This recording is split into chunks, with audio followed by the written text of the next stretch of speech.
Hey guys, welcome back, and in today's video we are going to be doing my first mock draft post free agency. A lot of the big name free agents are officially off the market, so it does open up some new possibilities for the draft. There were some big spenders and it has changed the outlook of each team's draft strategy. Today we are going to be doing a 3-round mock draft with trades and exploring some new possibilities that I don't think we thought of prior to free agency. And I'm super excited about this mock draft. But if you guys are new to the channel, consider hitting that like and subscribe button. Leave a comment on the video and let me know which picks you like, which picks you don't like. And be sure to check out my Patreon page. I will be leaving that linked in the description below. It's just $5 a month. You guys will get full access to my in-depth draft guide and big board with over 500 players, scouting reports, and all of the information you guys are looking for if you want to get familiar with these prospects heading into the draft.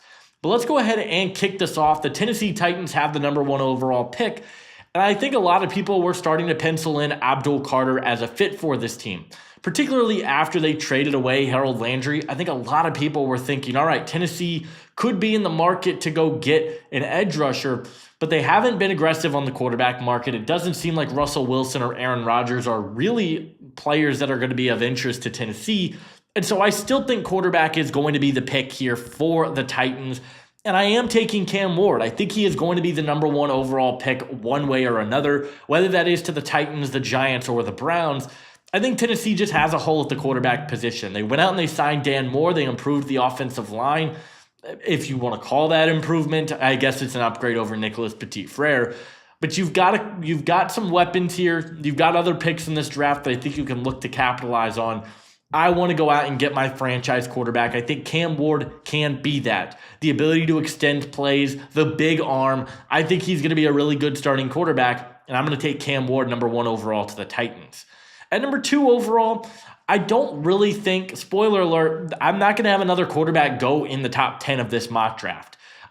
The way we're starting to hear conversations around the league, it seems like Shedeur Sanders is going to fall a little bit. And if that is the case, I'm doubling down. I know they brought back Myles Garrett, but I'm drafting Abdul Carter. He is arguably, you could argue, the best player in this draft class, and he's just an incredible talent. The athleticism, the speed, the bend, the ability to play in multiple fronts. This is a guy that's converted from linebacker to edge this year and put up absolutely ridiculous numbers this past season for Penn State. 66 pressures, 13 sacks, a 22.6% pass rush win rate. If you now have a pass rush duo of Myles Garrett and Abdul Carter, you've got one of the scariest teams in all of football, particularly on the defensive side of the ball. I love Abdul Carter as a prospect, and I think he makes a lot of sense to Cleveland at 2. At #3 for the New York Giants, this is a Giants team that I've really liked what they've done in free agency. They went out and they got Javon Holland. They brought in Paulson Adebo. I think they are going to probably sign Aaron Rodgers. That seems to be where things are headed. I am going to probably take a quarterback later, but in the first round, I'm not passing on the talent of Travis Hunter. This is a Giants team that secondary has been very poor over the last couple of seasons. You drafted Drew Phillips and Tyler Nubin last year, and they both played pretty well as rookies. Now you add Javon Holland, Paulson Adebo, and if you can get Travis Hunter, I think you have one of the strongest secondaries in the NFL. But it's not just the cornerback position that Travis Hunter can do. He also gives you another weapon in the receiving game. Jalen Hyatt has really not had that breakout year just yet, and I feel like Travis Hunter can be a threat wherever he is on the football field, on offense, on defense. I think he's going to play a little bit at both. I don't think he's going to be a full-time player at both positions, but I do expect Travis Hunter to be a top 5 pick. I think for the Giants, you need a skill position. You need a weapon on this offense. You need another corner. I think Travis Hunter can kill 2 birds with 1 stone. At #4 overall, we have the New England Patriots. And New England has been the most aggressive team in the offseason. They went out, signed an edge rusher in Harold Landry, improved the interior by adding Milton Williams. They picked up Carlton Davis, which I really liked. They brought in Morgan Moses, which I really liked. What they need is another weapon. Ted McMillan is on the board here at #4, and while I like Ted McMillan, I think there's a very strong possibility that this team could trade back and still get Tetairoa McMillan with a later pick. McMillan hasn't run. He is not going to run in his pro day. I think that could scare teams away from drafting him. And a team that I'm going to have trade up in this situation are the New Orleans Saints. The Saints are in a position where I think they need another offensive lineman. You look at Jacksonville, you look at the Jets, even Carolina, all of these teams could be in the market to draft an offensive lineman. So I'm going to give up picks 9, picks 40, and a future 4th round pick to New England, and we are going to have the Saints trade up to number 4 in this draft. And we're going to select Armand Membou. This is a team that wants to run the football with, who's their head coach? I'm blanking. Kellen Moore. They bring in Kellen Moore. This is a team that he likes to run the football. They've got Alvin Kamara. They drafted Talise Fuaga, who had a really strong year at left tackle. There are still concerns about the future of Ryan Ramczyk. If he does play this year, I think Membou can slot right into one of those guard spots, or you can just play him at right tackle. There's long-term health concerns with Ramczyk. Membou is an athletic freak, had an unbelievable combine where he ran a 4.91, had a 1.74 split, 34-inch vert. He's a freak athlete. He moves well. He's incredibly strong in his upper body. I think he's going to get taken inside the top 5. I think that the Saints make a lot of sense to trade up. They do give up a 2nd round pick in this deal, but you still got 71. You still got 93 in this situation. I'm going to trade up and take Armand Membou at number 4. At number 5 for the Jacksonville Jaguars, this is a team that has had an interesting free agent cycle, to be completely honest. They bring in Jordan Lewis. They make a few smaller moves, Patrick McCarry, but I really like the idea of going out and getting Mason Graham. Mason Graham is still a top 5 prospect in the class for me. I don't think anyone actually thought he was going to play at 320. He's 318, but this is a guy that's got phenomenal hands as a pass rusher. He can create pressure consistently from the interior, and I also think he is a very good run defender. He's been one of the most productive interior defensive linemen in college football over the past couple of seasons. And I think Jacksonville, they are a team that I think wants to build from the trenches. You've seen them be aggressive at trying to add offensive linemen. I think the defense, particularly the defensive interior, is the next hole that this team needs to fill. I think Mason Graham does that. So I'm going to take Mason Graham at number 5 to the Jacksonville Jaguars. At number 6, we've got the Las Vegas Raiders. To me, this is a no-brainer pick at this point. I'm going to go with Ashton Jeanty. The running back room in Vegas has been a complete disaster over the last couple of seasons. You had Zamir White. I think you had Sincere McCormick in there. Not really a super strong running back room. Initially, I think a lot of people would have penciled them in for a quarterback here, but I think with the trade of Geno Smith, that really opens up the options for the Raiders here at number 6. The run game has been a really inconsistent part of this team, and I think adding a weapon like Ashton Jeanty could be huge. It's a receiver class where I think you can get value down the board. I think it's still a little early for Ted McMillan. I think Ashton Jeanty is one of the best prospects in this draft class with his contact balance, his ability to make plays, and the passing game. He's a really strong route runner. He is a do-it-all back that I think is the best running back prospect since Saquon Barkley. And if you can get him on this team with Brock Bowers and you get 2 generational prospects on the offensive side of the football, I'd feel really excited if I was a Raiders fan. So I'm going to take Ashton Jeanty here at number 6 overall. At number 7 for the Jets, I love what the Jets have done in free agency. They brought in Brandon Stevens, which wasn't my favorite move that they made, but bringing in Justin Fields I thought was really solid. They've made a few smaller moves, like adding Andre Sisco, and I like what they've done. I think they've been aggressive, but I don't really love the value here. Tyler Warren is the player that I'm looking at. I don't know if that's a player that I would be super interested at taking at 7. You could go Will Campbell, move him to the right side. I don't love that. Ted McMillan, I think, is in play. I'm going to look to trade back in this situation, try and add some more draft capital. There's not really a ton of teams that are interested, but I'm going to have San Francisco trade up in this situation. Going to have them give up picks 11, 75, and 138 in this deal. We're going to get pick 7. I think don't pay too much attention to the value. Just know the Jets are getting an extra 3rd rounder in this situation. I think this makes a lot of sense for the Niners. They're going to move up, try and improve the trenches, and the Jets are going to get some extra draft capital down the board. So we're going to force that trade through, and I'm going to have the Niners trade up and select Will Campbell. Will Campbell, to me, is still the clear best offensive line prospect in this class. Trent Williams is your left tackle, but there are going to be concerns on how much longer he's going to be playing for. You lost Aaron Banks in free agency, and I think Will Campbell gives you a seamless transition to playing him potentially at guard. I'm a huge fan of Will Campbell's game. I think he is phenomenal with his hands. Another guy that just had unbelievable athletic testing at the combine. Ran a 4.98 with a 1.76 split, 32-inch vertical. He moves well in the run game, which is exactly what Kyle Shanahan wants to do. He loves his guards that can get out in space. You can play him at guard. You can play him at center. I think he's a versatile offensive lineman that would make a ton of sense for San Francisco. So I'm going to have them move up. They're going to give up a third rounder and I believe a fourth rounder in this, but they're going to go get the best offensive lineman in the draft, in my opinion. At number 8 overall, we have the Carolina Panthers here. And I think they've done a pretty nice job in free agency. They've made some nice moves around the edges. You bring in Trayvon Merrick, you bring in Tershawn Wharton, you bring in Bobby Brown, you bring in Pat Jones. They've made some solid moves, but I still fully expect them to be aggressive and going to get another pass rusher. Shamar Stewart is going to be my pick. I don't really see a world where he gets outside of the top 10 with how well he tested at the NFL Draft Combine. He is just a freak of nature. He's 6'5", 281, has 34.25-inch arms, almost an 85-inch wingspan. Ran a 4.59 with a 1.58 split.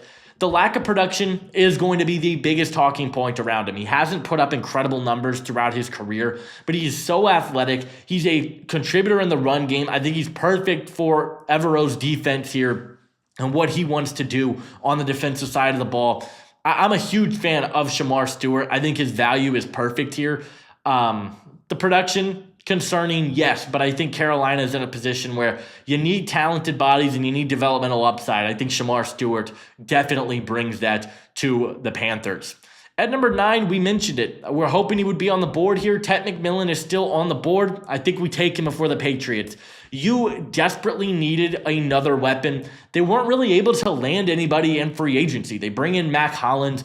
Other than that, they weren't really able to get a receiver. They were trying to go get in the DK Metcalf sweepstakes. They came up short there. They were trying to get involved for Chris Godwin. They offered him more money. He decided to go back to Tampa.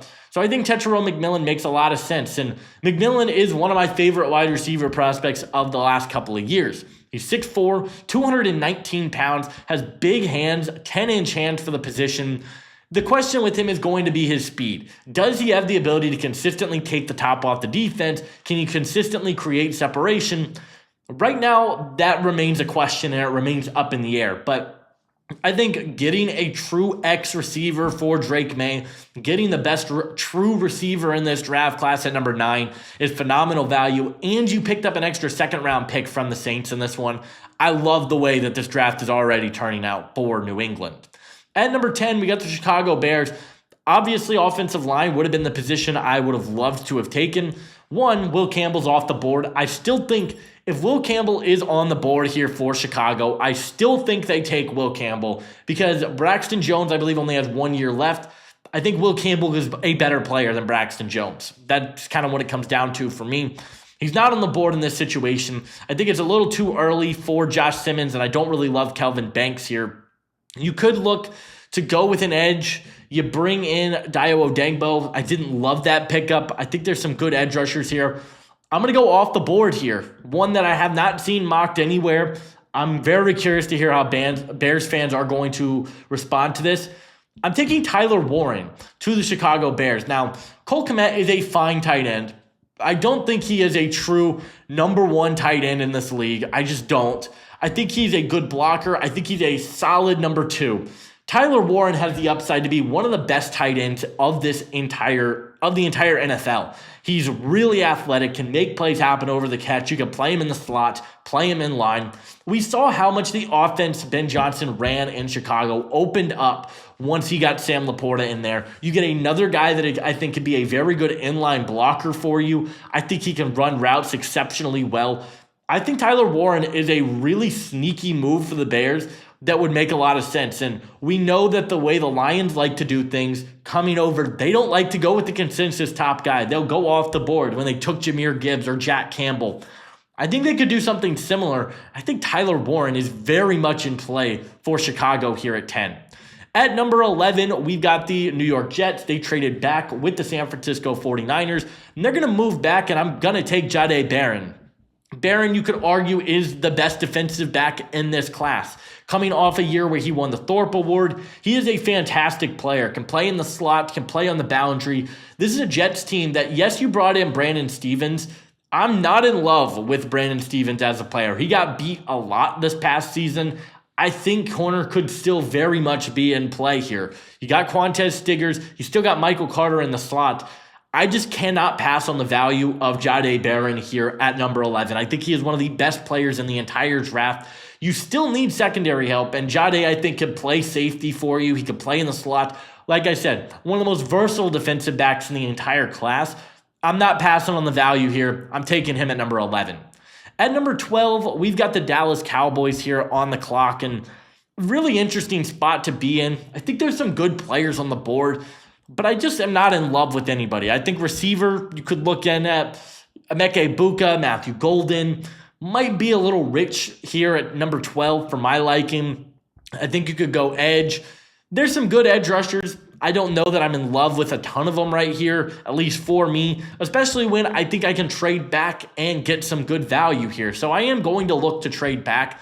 I'm going to the Cincinnati Bengals move up in this draft. I'm going to have them give up 17 and 81 to get number 12 in this draft. So we're going to have Cincinnati move up in this class, and we're going to have them draft Mike Green, the edge rusher out of Marshall. With the concerns about Trey Hendrickson and where his future in this Cincinnati defense lies, they need another pass rusher. Regardless if Trey Hendrickson is back or not, they need another pass rusher on this defense. Myles Murphy hasn't panned out. Joseph Osai has also not really panned out for this team. Go out and go get an edge rusher that I think is an absolute incredible player. Mike Green is my number 2 edge rusher in the class. He's 6'3", 251, incredibly strong, incredibly powerful, had 17 sacks this past season for Marshall.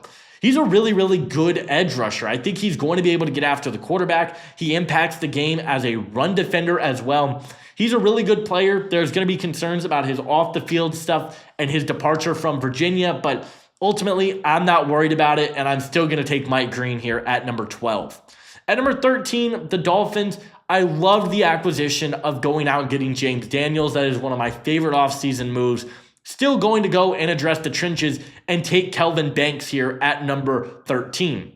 You get a guy that I think can play left tackle or right tackle for you, and he can run this wide zone offense that Mike McDaniel wants to run. He can get out in space. He's a really, really good run blocker, and I think he's a good player for this scheme. So I'm going to have them take Kelvin Banks here at 13. He's one of the better tackles in the class, but I think he can play guard, and I think he's a versatile player for you.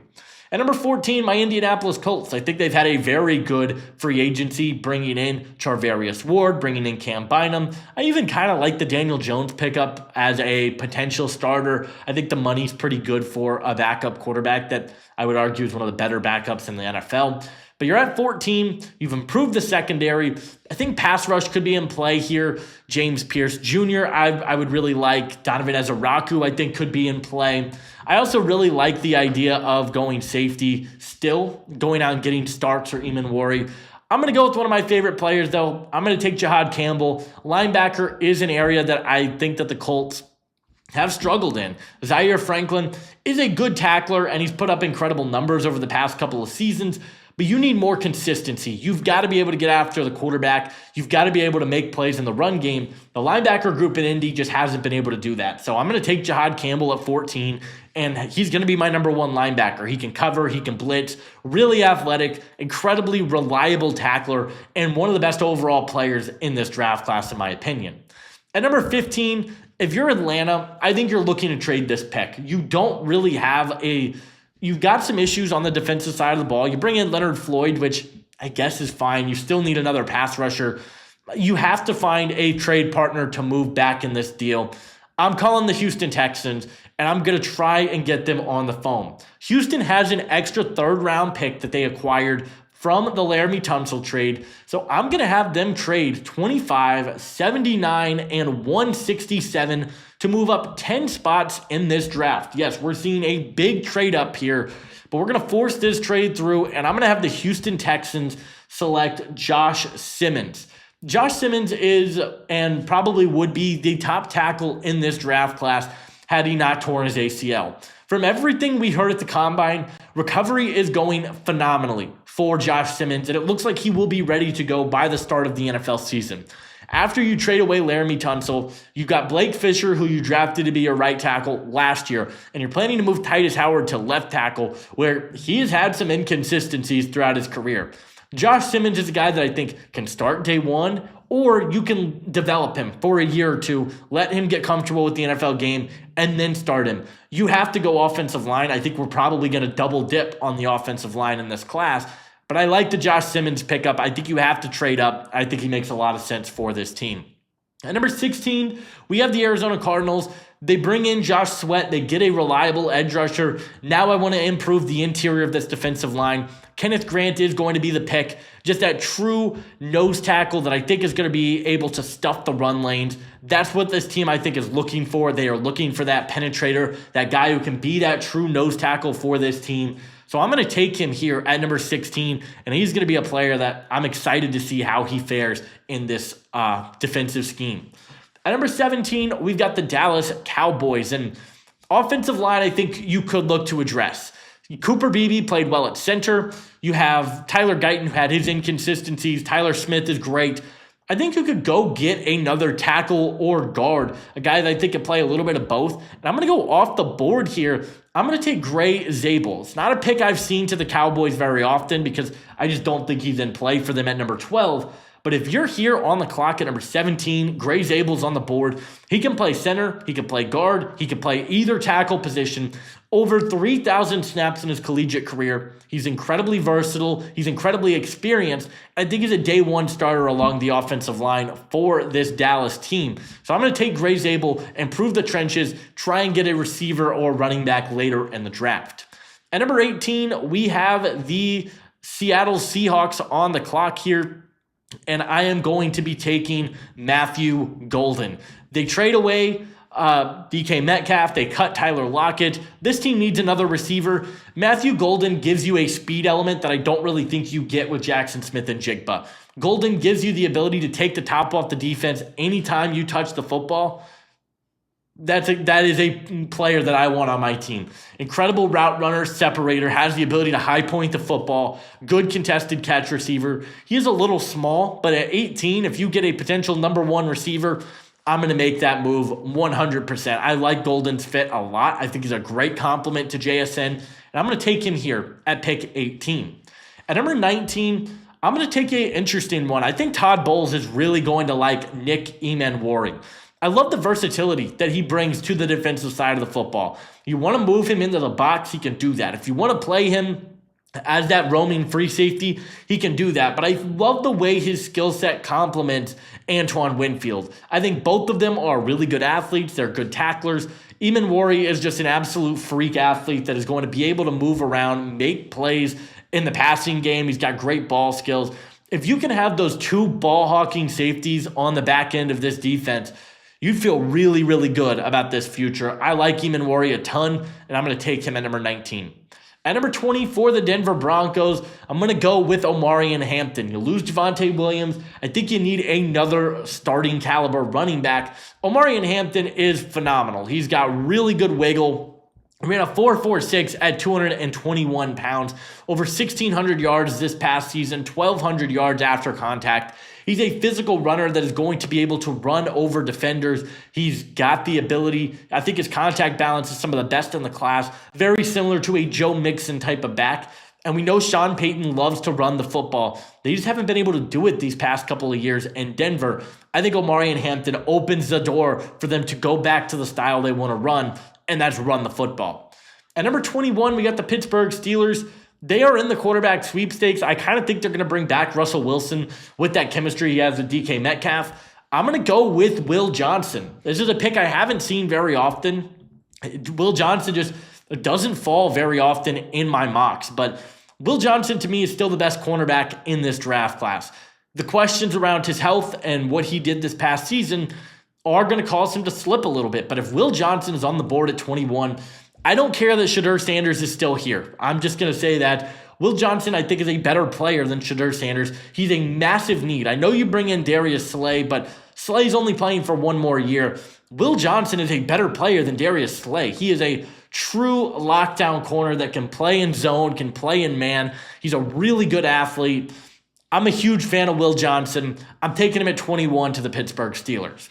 At number 22 for the Chargers, this is a very popular wide receiver pick. It's a popular tight end.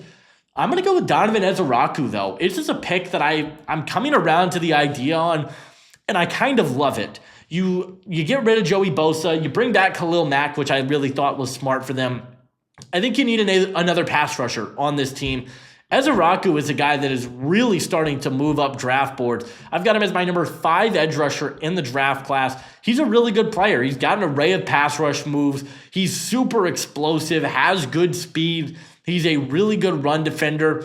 I think that what you worry about is the consistency in his pads. But in this defense, I think he's going to be able to play all over. They can move him on different sides of the line of scrimmage. And he could be a really, really good player for this team. I haven't seen it very often, but we know that this is a team that is trying to prioritize the trenches. The running backs aren't really on the board here. You bring in Najee Harris, go out and get a really good edge rusher, and I think Ezeraku is that player. At number 23, I'm going to take Emeka Egbuka. He is exactly what Green Bay needs. You just need a wide receiver who can get open, be a reliable target. I know Green Bay doesn't typically go wide receivers. It just doesn't happen very often.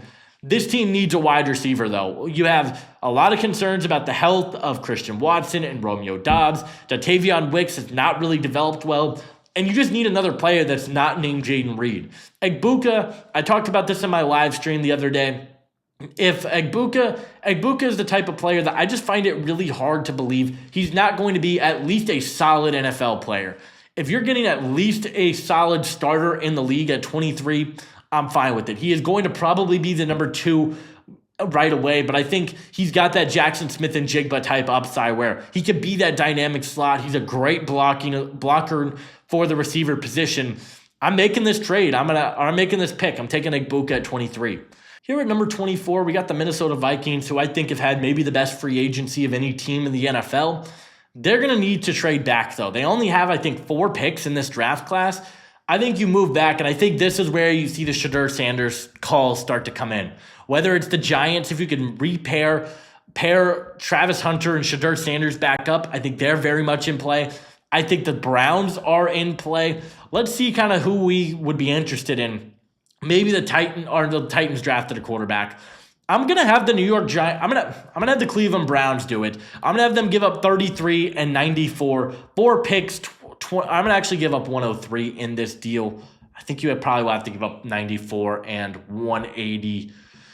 I think this is around fair value. 33 and 94, 4 pick 24. We're going to have that go through, and we're going to have the Cleveland Browns trade up and take Shedeur Sanders. I think this is a really interesting move for them. Who knows what the quarterback situation is going to be? You traded for Kenny Pickett. Great. I'm not worried about Kenny Pickett at all making any sort of an impact here. I don't think Deshaun Watson's a long-term starter. I don't think he starts another game for this team, if I'm being completely honest. And I think you need a quarterback. Shedeur Sanders, do I think he's worth the investment at number 2? Probably not, but at 24, yeah, I think he's worth the investment. He's a really accurate quarterback that can make plays happen on the run. He's really good at improving. I think he's got good arm talents. I wouldn't say it's great. I think he's a solid option here at 24. I'm going to take him for the Browns and hope that he can be my franchise quarterback of the future. At number 25, I have to go with another edge rusher here. I'm going to take the versatility of Jalen Walker. I think he's going to be able to play in a lot of different areas for Raheem Morris. If you want him as a blitzing linebacker, you can do that. If you want to bring him downhill and as a true edge rusher, I think he's going to be able to do that. I think he's a really smart player. People in the locker room just rave about him as a potential player. Look, I'm not the biggest on Jalen Walker, but at 25, I think this is good value for him. I think this is a great landing spot as well on a defense that I think needs some help in the pass rushing area. So I'm going to take Jalen Walker here at number 25. At number 26, we got the Los Angeles Rams. I love the way the board has fallen because Colston Loveland has just landed right into our laps. Getting another pass catcher, I think, is a sneaky one. You bring in Devontae Adams, which I like, but you haven't really gotten a lot out of the tight end position. Colston Loveland, I think, immediately is an upgrade over everything you have going right now. And so I'm going to make this move. I'm going to have Colston Loveland be the pick at 26, be a reliable route runner, pass catcher for Matthew Stafford in this offense. And I think he's exactly the type of tight end that Sean McVay would absolutely love. At number 27, the edge rushers are still on the board, which I think is really interesting. The Ravens haven't really gone out and signed a ton of players in free agency, and I think an edge rusher could very much be in play. I also think a trade down could be in play as well. I think the Tennessee Titans at 35, they need an edge rusher. They could potentially come up trying to jump teams like the Commanders, like the Lions, like the Eagles that are looking for an edge rusher. And ultimately, that's what I'm going to have Tennessee do. I'm going to have the Titans trade up from 35 to 27. They are going to give up pick 119 and a future third rounder to move up to pick number 27. We're going to force this trade through. We're going to keep the Tennessee kid in Tennessee. We're going to have James Pierce go to the Titans. They need another edge rusher. They cut Harold Landry. I think James Pierce is kind of a perfect fit for this defense. They don't have that type of flamethrower off the edge that I think can consistently get in the backfield and wreak havoc on the quarterback. For Baltimore, you get an extra pick. I don't know that you're in love with any of those guys here at number 27, but I think you can get a little bit more clarity and make a pick that you're really interested in down at 35. I think there's a win-win for both sides. And I think Tennessee, they've got no more picks in this draft, if I'm not mistaken. Let me double check that. I think if the Titans come out of this draft, with Cam Ward and James Pierce, I think you feel really confident about where you're going. At number 28, we've got the Detroit Lions. I'm going to go with Mykel Williams. This is becoming one of my favorite picks of the draft cycle. I think he makes a lot of sense. He's an athlete that you can pair on the opposite side of the line of scrimmage. They cut Zadarius Smith. They were able to bring back, who were they able to bring back in the pass rush? Davenport, who just hasn't been able to stay healthy. Mykel Williams, I think, elevates this ceiling. He's an incredible run defender, and I think the upside that he could develop into is really, really intriguing. You love the developmental upside that he brings. He's still really raw, played pretty hurt last year, and still put up solid numbers. I'm going to take him at 28. He feels like a player that Dan Campbell would just absolutely fall in love with. So I'm going to take him here, and he's going to be an edge rusher that I hope can turn into a good player. At the very worst, he gives us a really high floor as a run defender. At 29, I'm taking Malachi Starks. The Commanders were pretty active in trying to get Javon Holland and trying to get a big-time safety. You lose Jeremy Chinn, you bring in Will Harris. I think that's a bit of a downgrade, if I'm being completely honest. Malachi Starks is arguably the best safety prospect since Kyle Hamilton. He's not getting the love that he deserves. I'm taking him here at 29. You need that type of playmaker on the back end of this defense. I don't think they've had that for a long time. I'm taking Malachi Starks and his versatility at 29. At number 30 for the Buffalo Bills, I'm taking Walter Nolan. I think would be absolutely phenomenal if he's on the board here at number 30. One of my favorite players I have studied this entire draft. His athleticism, his ability to make plays happen in the open field. He's a fantastic run defender that is still coming into his own as a pass rusher and is still a damn good pass rusher as it is right now. He's going to be a really good player. I just find there were just not a lot of spots here for him in this mock. And I think Buffalo would be jumping for joy at the possibility of getting a top 10 player on my board and Walter Nolan at number 30. At number 31, I get that they got Jalen Moore. Doesn't change my draft strategy. I'm still taking Josh Connerly. I think you still need a tackle. Jalen Moore is fine. He's been good at times. Either way, Jawan Taylor is still on this team.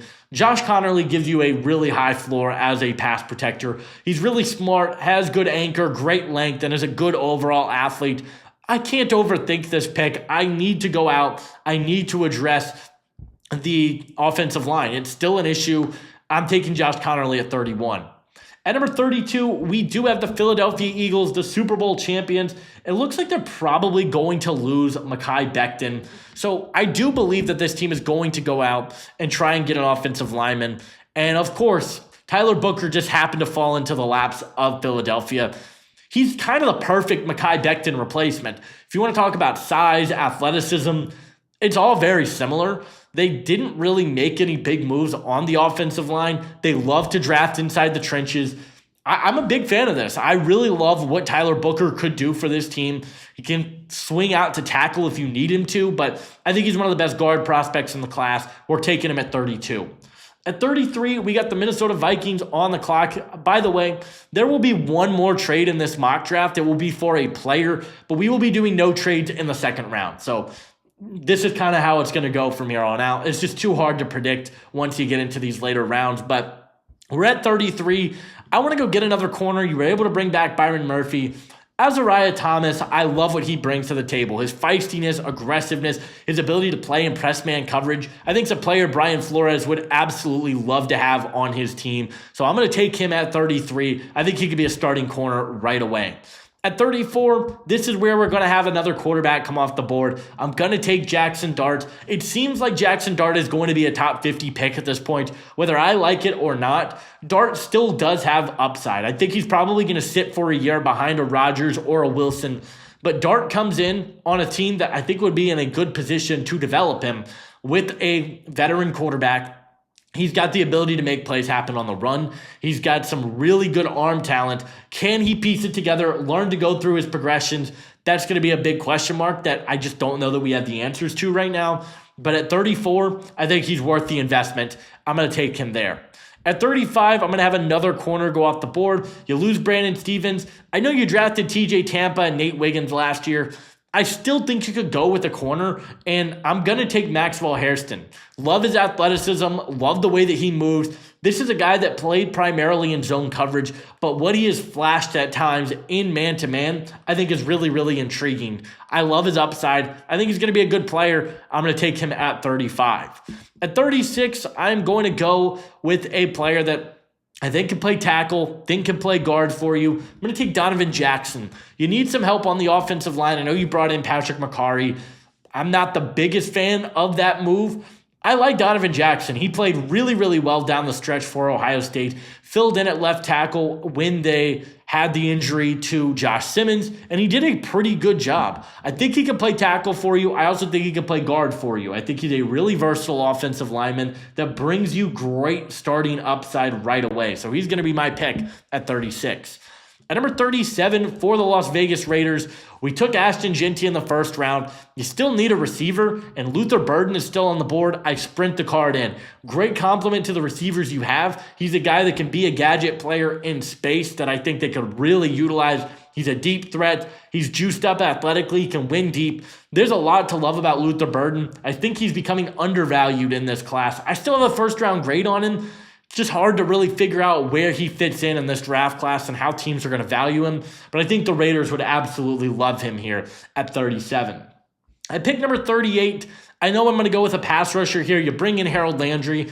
I still hate that move. He was not good last year for the Titans, who had one of the best defenses in the league. He was like unplayable at times as a pass rusher.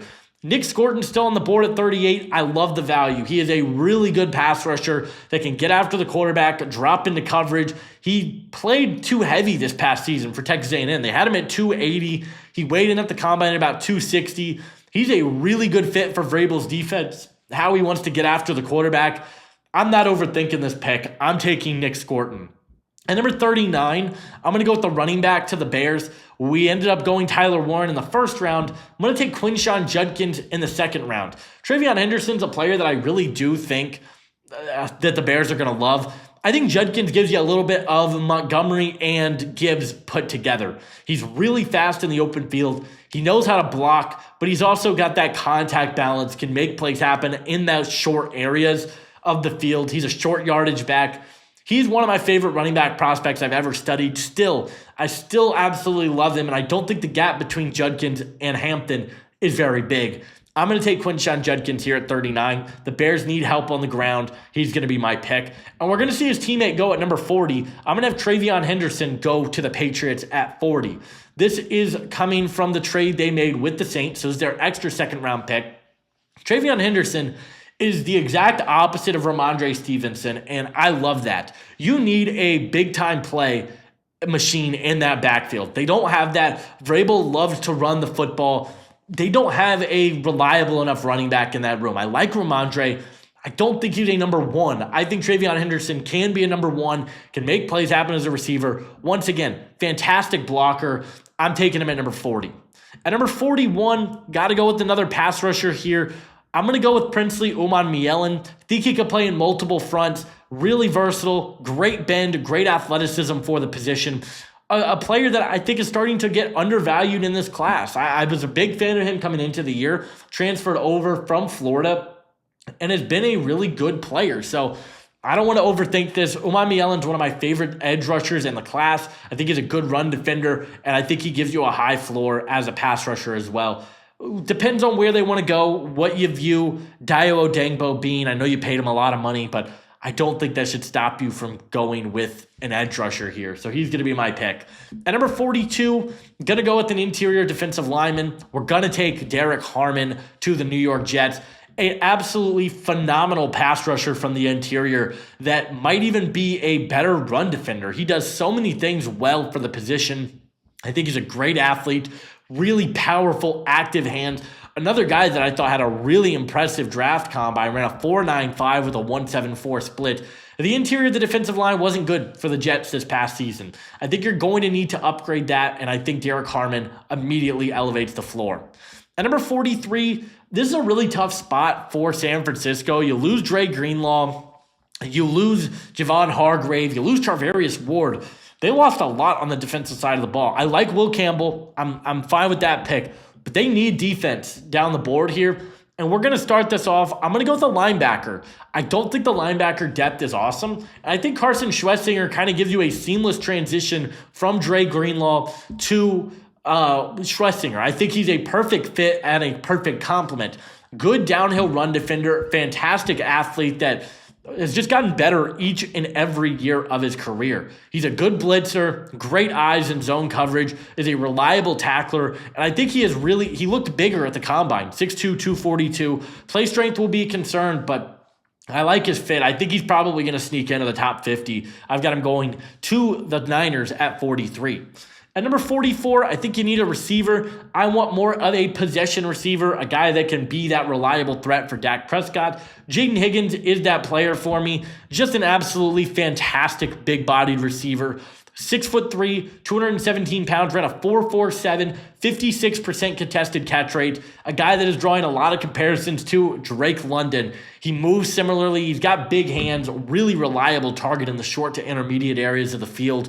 That's the type of player that I think Dallas absolutely needs on their roster. I'm going to take him at number 44.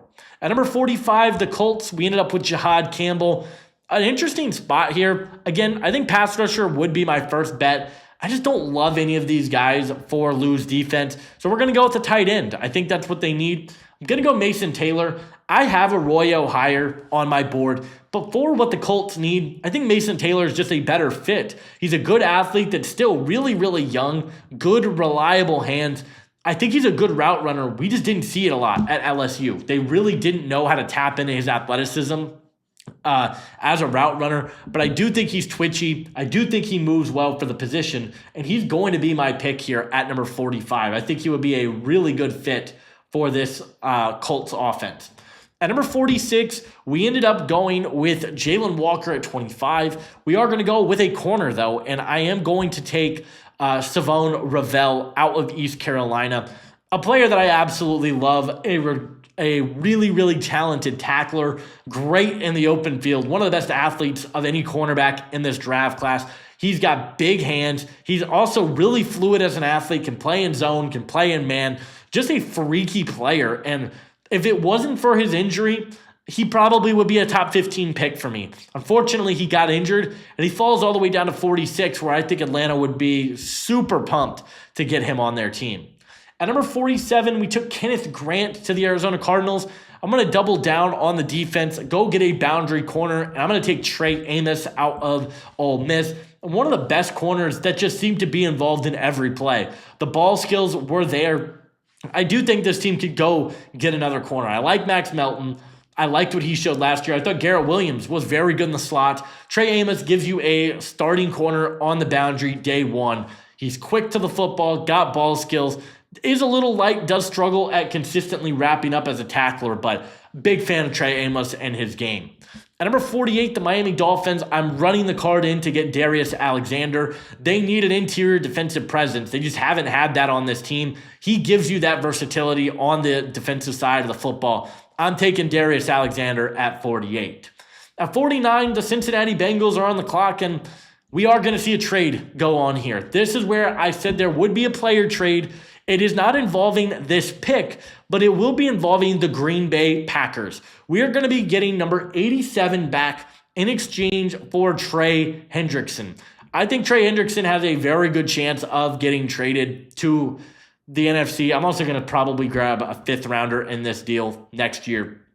I think this is probably the most likely landing spot for Trey Hendrickson at this point. The Colts, I don't know if they've got the money to make it happen. I would love it. I'm just going to, for the sake of the exercise, he's going to Green Bay, and Green Bay's 3rd rounder is coming to Cincinnati. So we're going to make that trade, and Trey Hendrickson is a Green Bay Packer. We're on the clock here at 49. I want to go get some help on the offensive line, particularly the guard. I'm going to get Marcus Bowe out of Purdue. Freaky athleticism that I think is going to, the sky is the limit for him. I really do believe that. Whether you want to play him at right tackle, which is where he played this past season for Purdue, or you want to move him into guard, which I think his skill set probably profiles better at, he makes a ton of sense for Cincinnati as a pass protector. I think he's a great run blocker, probably a better run blocker than a pass blocker, but great fit for this team. They need help. I'm taking him at number 49. At number 50, another bit of a shocker here, a combine favorite, a player I absolutely love. I'm taking Jared Wilson to the Seattle Seahawks. The center position has been a bit of a hole for Seattle. They have Oluwatimi playing there right now. I'm not in love with it. I'm going to be completely honest. I think this team has to improve the interior, especially now that you have Sam Darnold. His biggest issue has been when he has faced interior pressure. You have to go out, you have to go get a more consistent, reliable center option, and I think Jared Wilson is going to be that player. Here at number 51, we got the Denver Broncos, and I do think tight end is a need. I know they're planning to bring in Evan Ingram, it looks like, but even if they're not able to, or even if they are able to do that, I still want to get another tight end on this roster. I think the depth is thin, and Evan Ingram to me is a more glorified wide receiver. I'm going to bet on the upside of Elijah Arroyo. Really, really good athleticism, great route runner, is going to be a seam stretcher for this team. At number 52, we got the Seattle Seahawks. This is via the DK Metcalf trade. I'm going to be taking Braden Swinson. I think they need a dynamic edge threat. Swinson gives you some serious juice off the edge. Really athletic, incredible burst off the line of scrimmage. Active with his hands. Still a pretty raw prospect. I think he's got some areas that he needs to improve upon, but I do think he's got the upside to be a good edge rusher in this league.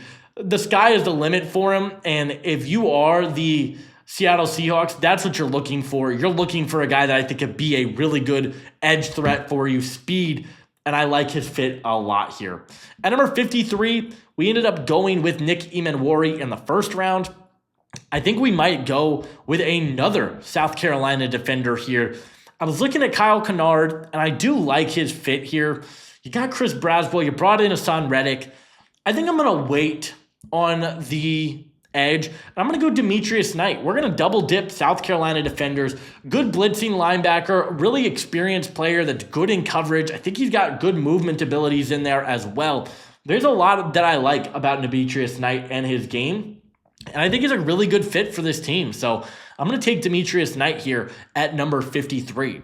At number 54 for the Green Bay Packers, have to go with a boundary corner. Jair Alexander likely out the door here. So we got to go get a boundary option. I'm taking Benjamin Morrison. I know the hip injury is a concern, but if he's on the board here at 54, you can't pass on him. You just can't pass on the value here. I think this is a really good spot for him to land. I think he would be a really good starter for this team. So I'm going to take him at 54. At 55, we've got the Los Angeles Chargers. Ended up with Donovan Ezeraku in the first round. Don't worry, Chargers fans. We're getting you a receiver. Alec Iomanner might be a perfect fit for this team.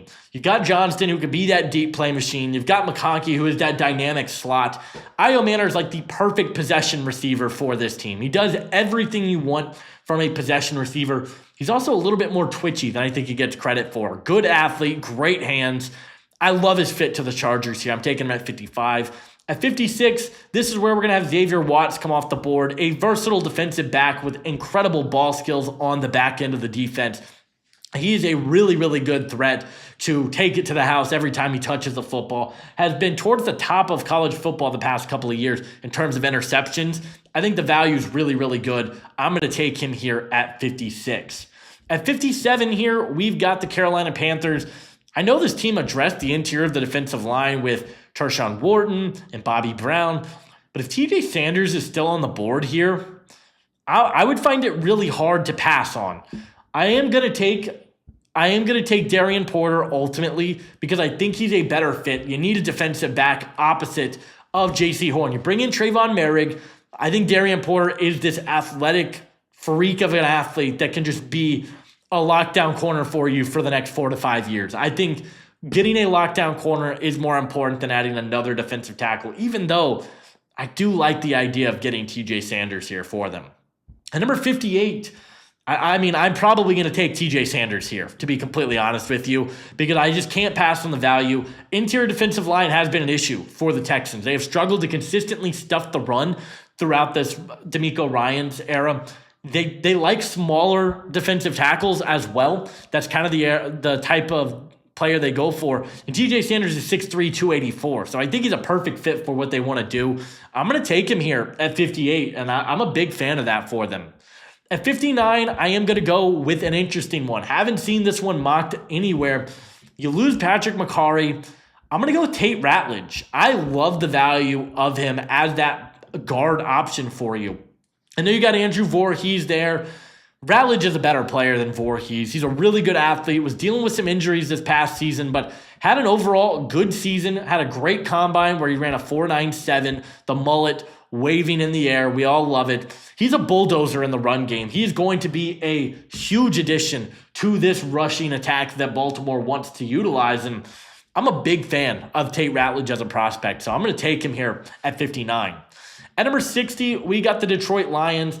I'm going to go with a wide receiver here for them, and I am going to take Jalen Knoll. I love his upside as a potential slot, but he could be a boundary receiver for you as well. Yes, he's 5'10", I believe, but he's got some incredible burners to take the top off the defense. Great route runner in the short to intermediate. I think he's a perfect combination of Jameson Williams and Amon-Ra St. Brown. I think he gives you the best of both of those guys. And at 60, I think he's a really good fit for him, so I'm going to take him there. At number 61, I know the Commanders brought in Laramie Tunsil. Still does not stop me from taking a tackle here. I'm going to take Ariante Ursary. Can play left tackle for you. Can move him to the right side. You can move him inside. He is just you need depth along the offensive line. And I think Ursary gives you that. I think he's a really, really good overall player that makes all the sense in the world to this team. At number 62, for the Buffalo Bills, we are on the clock here, and we got Xavier Watts. We got Walter Nolan here. I would like to go with an edge rusher. Is there an edge rusher that I like? Josiah Stewart could make some sense. Kyle Kennard is still on the board. I also am very intrigued by Jalen Royals in this offense. Is he a little bit too similar to Khalil Shakir? Maybe. That's a tough one. I think I'm going to go with an edge rusher here. I'm going to get Josiah Stewart. I'm going to change it up. In my notes initially, I had them go Kyle Kennard, but I like the speed element of Josiah Stewart. I think he gives you some really good speed around the edge, could be that consistent threat to get into the backfield as that designated pass rush type. Big fan of him here at 62. At 63 for the Chiefs, I mean, I got to go Caleb Johnson. The value is way too good to pass on. Just a guy that has speed, has power. I'm not the biggest fan of his long speed. It's there, but there were times where it felt like he slowed down. But his burst, his quickness, I think he's got really good vision for the running back position. I think running back is 100% a position Kansas City is going to be looking into. And I think he's a really good player. So I'm going to take him at 63. At 64, I think this is where I'm going to have Kyle Kennard come off the board. Does a little bit of everything for you as a pass rusher. Can play standing up, can play with his hand in the dirt. He is a pass rush specialist, so you're probably going to look to develop him as a run defender, but in this situation, I think he's a really good fit. I'm going to take him at 64. At number 65 for the New York Giants, they've had a really good draft so far. You get Travis Hunter, and then you go get Jackson Dart. I'm going to take Tyleik Williams here. You need another interior presence next to Dexter Lawrence, which they haven't had. I like Tyleik Williams. Just don't think he's a great athlete. That's really what it comes down to for me. He's a good run stuffer. Don't think he brings much as a pass rusher. And he's probably going to be a similar nose tackle. But if you've got two 320-pound players on the interior of the defensive line, I would feel really, really good about this team moving forward. At number 66, we got the Chiefs back on the board from the L'Jarius Sneed trade. This class is coming out really nice for them. And I am going to take another interior defensive lineman. I'm going to take Omar Norman Lott. I think he gives you a little bit of pass rush juice from the interior. I love his hands. He is a really quick athlete. And I think he's still got his best football ahead of him. At number 67, we got the Cleveland Browns here. Took Abdul Carter, took Shadur Sanders. Interesting spot to be in. I think you could go interior defensive line again. They let Dalvin Tomlinson go. And I think I am going to. Is there a running back here that I would like to take? Let me check that. You know what? Yeah, I'm going to take Dylan Sampson. You need a running back in this backfield that I think could be a big play threat. Jerome Ford has been okay for them. Don't really think he's been phenomenal. And I think Nick Chubb is probably out the door. At least as of recording this, he's not on a roster. I think he's a good fit for this team. He does have a big play upside, can run outside, and he's going to be a really solid piece for this team. At number 68, we got Ashton Jeanty. We got Luther Burden. Corner is a position I would be really intrigued by if I was the Raiders. Oh, man, I don't love the value. Maybe you go Jacob Parrish here because he's young, he's athletic, the upside's still there. Maybe you go, I think I'm going to go with Kevin Winston Jr. I think I am. I love his versatility in the backfield. A guy who's coming off an injury but has like one missed tackle in his collegiate career. One of my favorite prospects, he is that Trayvon Merrick replacement, that downhill run-stuffing box safety type. I mean, if you come out of this draft with Jeanty, Burden, and Winston, this is a home run draft for the Vegas Raiders. At number 69, nice spot to be in if you are the New England Patriots. And you've got your running back, you got an edge rusher. The safety room is one I would look at, but Ozzie Trapillo is still on the board here. And I'm really intrigued. He's a right tackle, at least I believe he played right tackle this past season, but started his career at left tackle. This is a guy that has versatility to play on both sides of the line of scrimmage. He's got the Boston College connection. One of my favorite tackles in the draft class. I'm taking him. I'm taking this player. One of my favorite sleepers in the class. I love what he brings to the table. Great run blocker. I think he's got really active hands as a pass protector there as well. Up and down anchor. Had some injury concerns from time to time, but overall, really, really good player. At number 70, Jacksonville, I think, needs a safety. They lost Andre Sisco. Andrew Makuba's on the board. I'm running the card in. Versatile defensive back that can play in the nickel, can play single high. He's got really, really good ball skills. Good, reliable tackler for you as well. I think there is a lot to really like about what he brings to the table. At number 71 for the Saints, you got Armand Mimbu at 4. I'm going to go with the receiver here at 71. Jack Besh, I think, has a chance to go in the second round. Ends up falling to 71 in this exercise, and I think he's in a really good spot to succeed. Great hands, really good route runner. Not the most athletic player in the world, but if you want him as a big slot or that boundary option opposite of Brian Thomas Jr. or opposite of Chris Olave, I think he gives you that upside. So I'm going to go with Jack Besh here. At number 72, I am going offensive line. We talked about wanting to go offensive line earlier. Wyatt Milam's on the board, and I really like him for two reasons. He is a true guard, yes. If you have some issues with Jonah Jackson or Joe Tooney, I think he's a plug-and-play guard.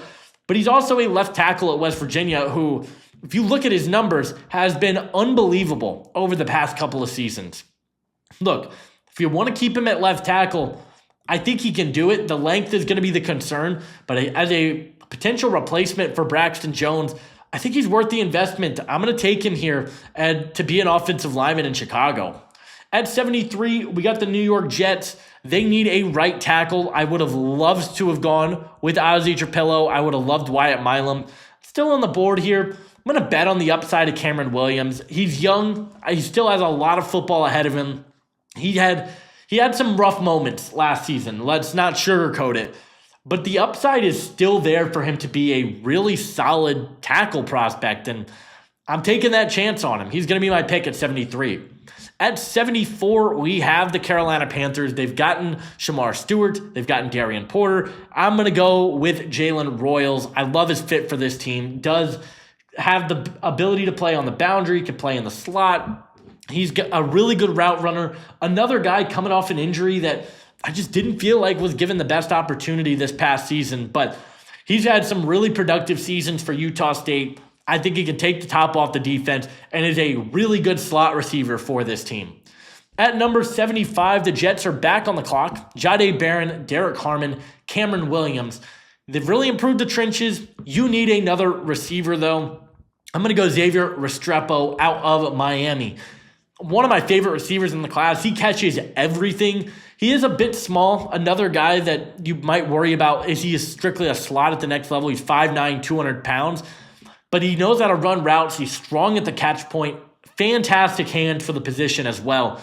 I'm a huge fan of Restrepo. And if you can get him here at 75, I mean, look at this class that the Jets have put together. Jahdae, Harmon, Williams, Restrepo. I'd feel really good about this if I was a Jets fan. At 76, for the Dallas Cowboys, let's go back. I believe we got Gray Zabel and Jaden Higgins. Yes, I'm going to go with an edge rusher here. Landon Jackson's on the board, done. He gives you versatility to play inside, outside.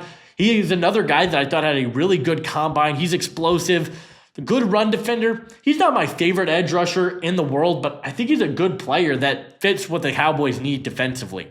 At 77 for the Patriots, had an incredible draft so far.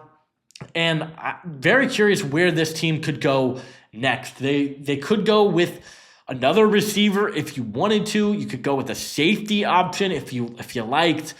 Billy Bowman is interesting as that ball-hawking deep safety that you could utilize.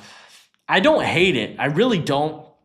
You could go interior, but you got Barmore. You got Milton Williams now. This is an interesting one. Could go interior of the offensive line. Jonah Savainaya, Charles Grant, both real options for this team. I think I am going to go Savainaya. I'm going to double dip on the O-line. I'm going to move him inside to guard, which I think is where he will play in the NFL. Now you got a right tackle of Morgan Moses. You've got a left tackle of Ozzie Trapillo. You've got Onwenu. And then you move Savainaya to left guard. I like this offensive line. I think the Patriots have really improved the trenches here. I think this will be a huge win for the Patriots draft. At number 78, we got the Arizona Cardinals. I'm going to go O-line for this team as well. Going to go with the guy to move inside to guard. It's going to be Anthony Belton.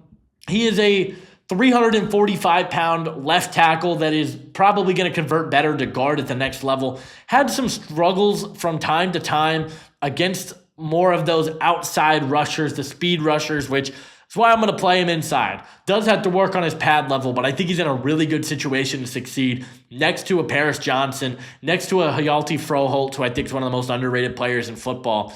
I like this draft for Arizona. I think they've had a nice class so far. At number 79, we've got the Atlanta Falcons. Going to go Alfred Collins. I think he's going to go higher than this in real life. It's really hard to figure out where he's going to go, but this team needs some interior presence. He is that nose tackle that can stuff the run for you.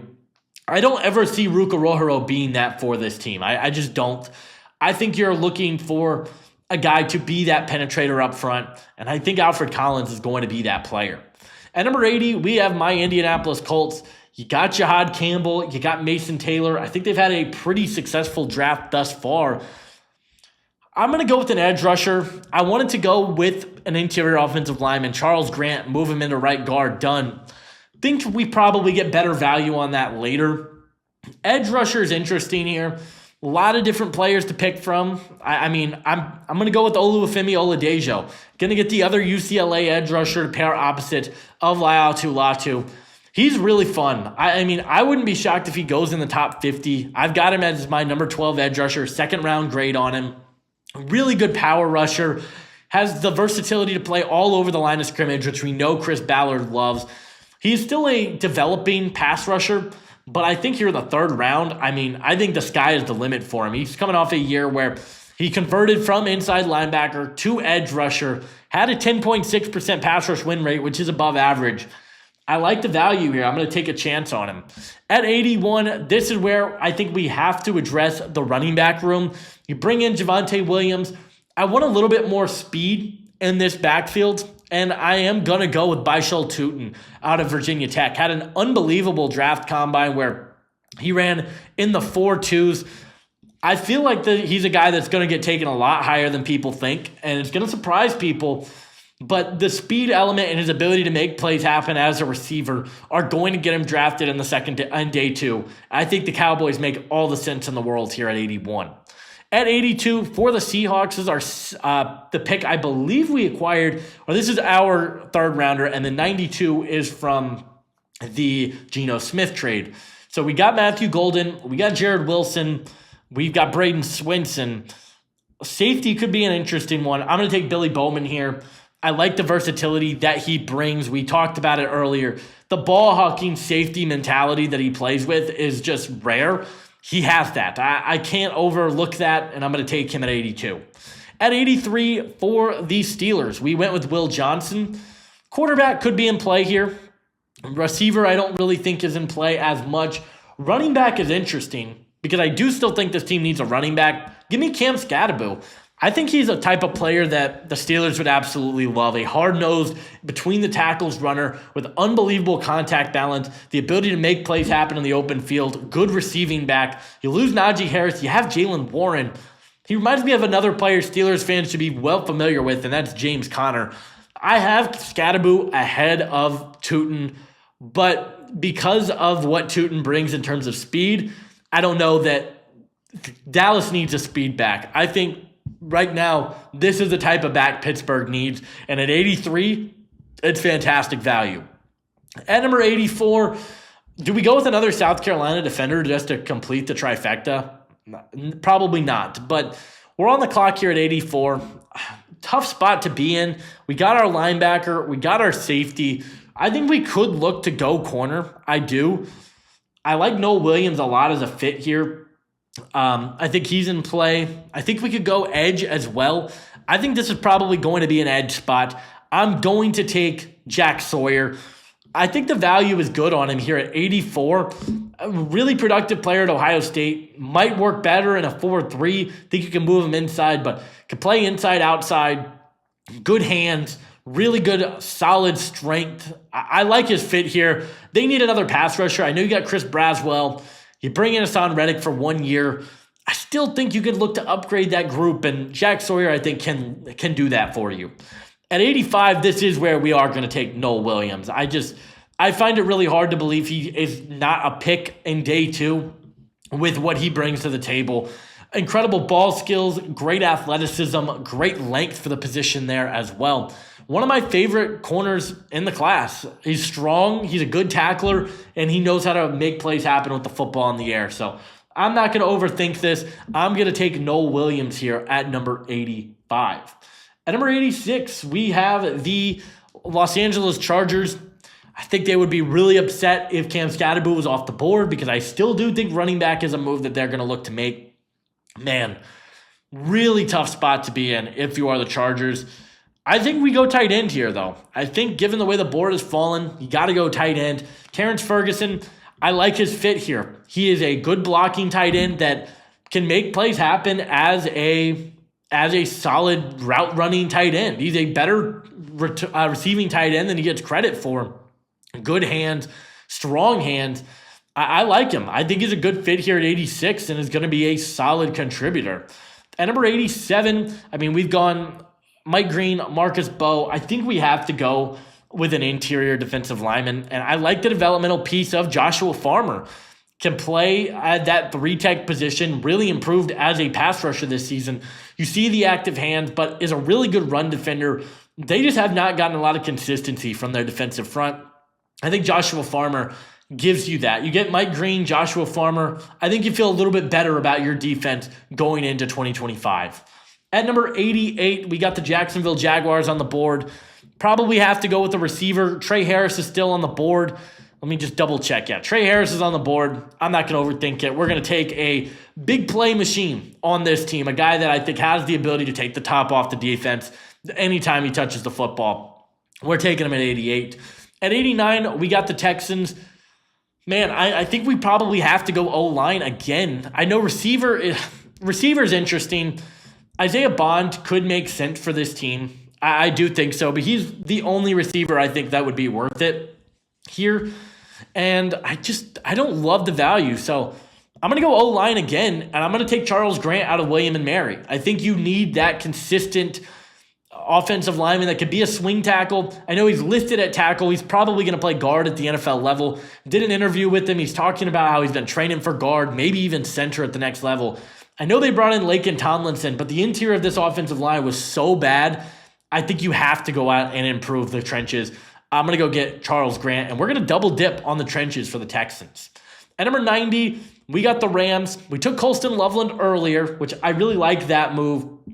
I think we go with a corner, though. Or actually, I'm going to go quarterback here. I'm going to take Jalen Milroe. The value is too good to pass on at 90. If he could develop into a franchise quarterback for you, I love it. He's in a really good situation coaching-wise with McVay there. There's not much to dislike about this fit. I know a lot of people are going to point to the inconsistencies. I get it. But he's not starting for at least 2 years. And if that's the quarterback that you feel comfortable taking at 90, then I think it's worth the investment. At number 91, probably going to go edge again here for the Ravens. We went with Maxwell Harrison, Tate Ratledge. Give me JT Tuimoloau, power rusher. Think he fits what they want to do. He's a strong player, a guy that improved as a pass rusher. Once again, high floor as a run defender, which I think really excites people. He's a good player. I'm going to take him here at number 91. At number 92, I love the way this draft has turned out for Seattle. Probably going to go get another offensive playmaker here on this team, whether that is a offensive lineman, whether that's a tight end. I'm going to go Harold Fannin Jr. here. Go get a pass-catching tight end that I just don't think this team has had. I like his value here. He's a player that I really, really love in this class as just a dart throw, because I think he gives you a higher floor as a receiver than Noah Fant. And he's not quite the blocker A.J. Barner is, but I think the value is really, really good. I'm going to take him at number 92, I believe. Yeah, 92. At 93 for the Saints, going to go with Jacob Parrish, one of the younger secondary players in this class. He's a really smart, instinctual corner that can play on the boundary, probably going to be a slot guy. They were trying out, they brought in Justin Reed. They were able to bring back Tyrann Mathieu. So you've got some moves there at safety. You got Kool-Aid McKinstry. Go get that slot corner. I think Jacob Parrish is that guy. At 94 for the Vikings, got to go with a running back here. And I don't really know which running back to take here. I'm going to be completely honest with you. Scadaboo, I like. I'm really high on LaQuint Allen. He's all the way down here. I would be shocked if he got taken this high. RJ Harvey is a guy that I have in this 3rd to 4th round range because of his speed. And that's ultimately where I think I'm going to go. I'm just going to take the speed element of RJ Harvey. He's a great complement to Aaron Jones, so I think it'd be that receiving back. You got that speedy back in RJ Harvey here at 94.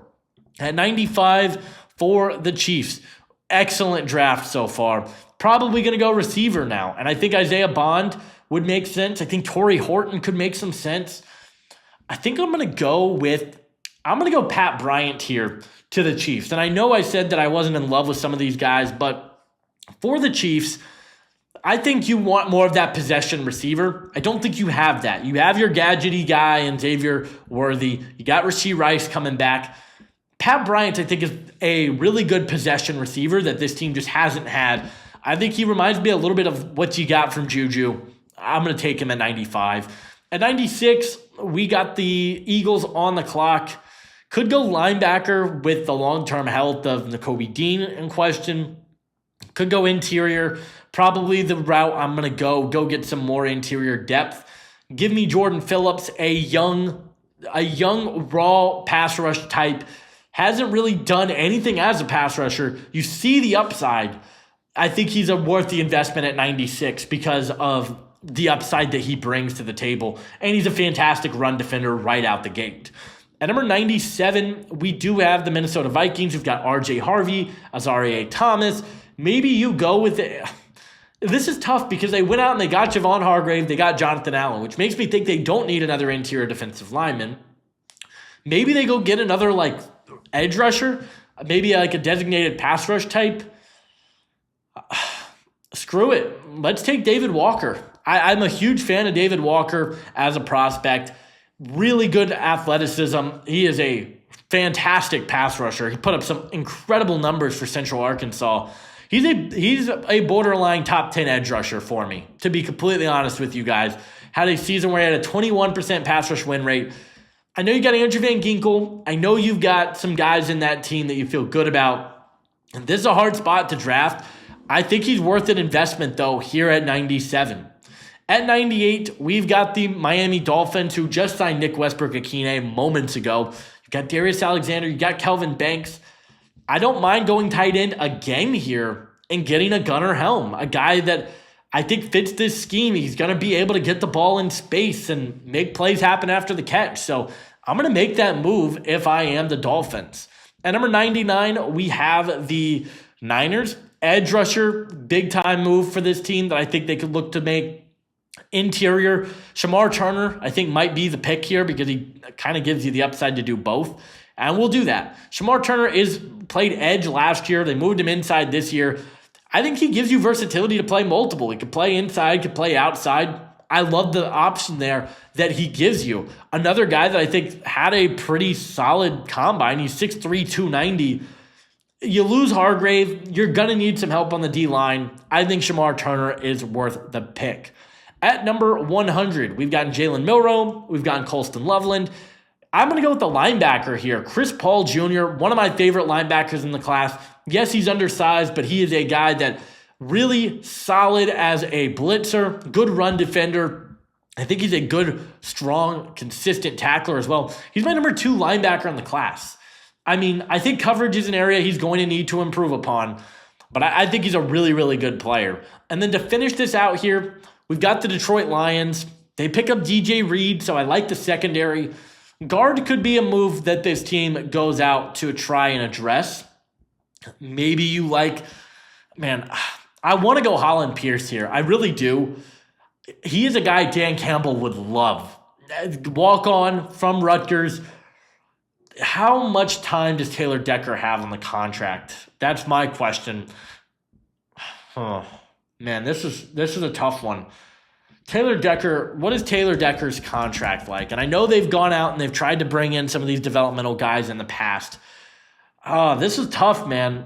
I don't know that he fits their scheme super well, but I think he would be a really fun option here. Are there any true guards here? I mean, if you're a fan of Miles Frazier, could make sense here. Jackson Slater. I'm going to go with Miles Frazier, and that's going to finish out the mock draft. I think Frazier gives really good upside in pass protection. That's where he has been phenomenal throughout his career at LSU. They kind of changed the scheme up this past season, but he had a really good year. And I love the way this draft turned out. I'd love to hear from you guys, though. What do you guys think down in the comment section below? Do you like this mock? Do you hate it? Let me know. Leave a like on this video. Subscribe if you are new. And I'll see you guys in the next one. Adios.